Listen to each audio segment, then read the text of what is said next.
செந்தில் பாலாஜி அமைச்சராக தொடர முட்டுக்கட்டை போடும் அதிமுக. நீதிமன்றத்தின் மூலம் செக் வைக்கும் மாஜி எம்பி. செந்தில் பாலாஜியை கைது செய்த அமலாக்கத்துறை. அதிமுக ஆட்சி காலத்தில் போக்குவரத்து துறை அமைச்சராக இருந்த செந்தில் பாலாஜி வேலை வாங்கி தருவதாக பணம் மற்றும் பெற்று மோசடி செய்ததாக புகார் தெரிவிக்கப்பட்ட வழக்கு பதியப்பட்டது. இதனை அடுத்து இந்த வழக்கில் சுமார் 10 ஆண்டுகளுக்கு பிறகு கடந்த வாரம் அமலாக்கத்துறை செந்தில் பாலாஜியிடம் விசாரணை நடத்தி கைது செய்தது. அப்போது அவருக்கு ஏற்பட்ட நெஞ்சுவலி காரணமாக மருத்துவமனையில் அனுமதிக்கப்பட்டார். இதனையடுத்து நடைபெற்ற பரிசோதனையில் இருதய பகுதியில் 3 அடைப்பு இருப்பது கண்டறியப்பட்டது.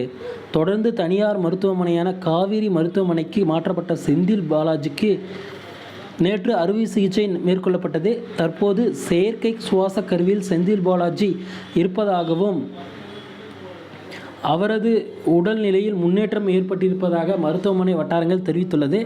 இந்த நிலையில் செந்தில் பாலாஜி அமைச்சராக தொடர்வதற்கு ஆரம்பத்தில் இருந்தே எதிர்ப்பு தெரிவித்து வரும் அதிமுக நேற்று தமிழகம் முழுவதும் ஆர்ப்பாட்டம் நடத்தியது. இந்நிலையில் முன்னாள் எம்பி டாக்டர் ஜெயவர்தன சார்பில் அதிமுக வழக்கறிஞர் இன்பதுரை மனு தாக்கல் செய்தார்.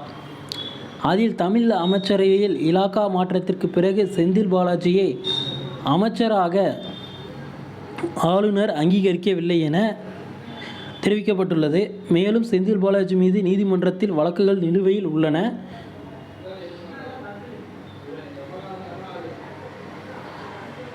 நீதிமன்றத்தை நாடிய அதிமுக. செந்தில் பாலாஜி அமைச்சராக இருப்பதால் நீதிமன்ற காவலில் இருக்கும்போது ரகசிய கோப்புகளை அணுக இயலும் என கூறப்பட்டுள்ளது.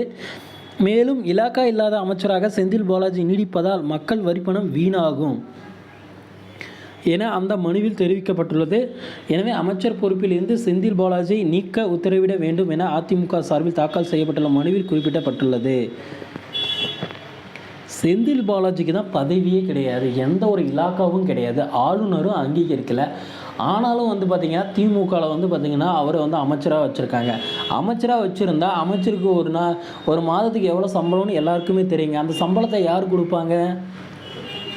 இதை தான் கேள்வியாக பார்த்திங்கன்னா அதிமுக சார்பிலேருந்து இருக்காங்க.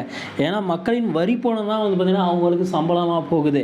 இப்படி பார்த்திங்கன்னா இலாக்காவே இல்லாமல் இருக்கிறவங்க எல்லாருமே பார்த்திங்கன்னா அமைச்சர் ஆக்குனீங்க அப்படின்னா இருக்கிற மக்கள்கிட்ட சுரண்டி தான் சாப்பிடணும் திமுக அரசு அப்படின்ற மாதிரி பார்த்திங்கன்னா அதிமுக நேற்று தமிழகம் ஃபுல்லாக பார்த்திங்கன்னா இந்த பிரச்சாரங்களை மேற்கொண்டிருந்தாங்க. கண்டன ஆர்ப்பாட்டங்களையும் பண்ணியிருந்தாங்க. இதை தான் ஒரு மனு தாக்கலாகவும் கொடுத்துருக்காரு. பொறுத்திருந்து பார்க்கலாங்க. ஆளுநரே அங்கீகரிக்காத ஒருத்தரே பார்த்திங்கன்னா திமுக பார்த்திங்கன்னா அமைச்சராக தொடர வைக்கிது. பொறுத்திருந்து தான் பார்க்கணும் ஃப்ரெண்ட்ஸ். ஓகே ஃப்ரெண்ட்ஸ், வீடியோ உங்களுக்கு பிடிச்சிருந்தது அப்படின்னா நம்ம சேனலை சப்ஸ்கிரைப் பண்ணி பக்கத்துலேயே ஆல் ஒரு பட்டன் இருக்கும், அதையும் கிளிக் பண்ணி வச்சுக்கோங்க ஃப்ரெண்ட்ஸ். தேங்க்யூ.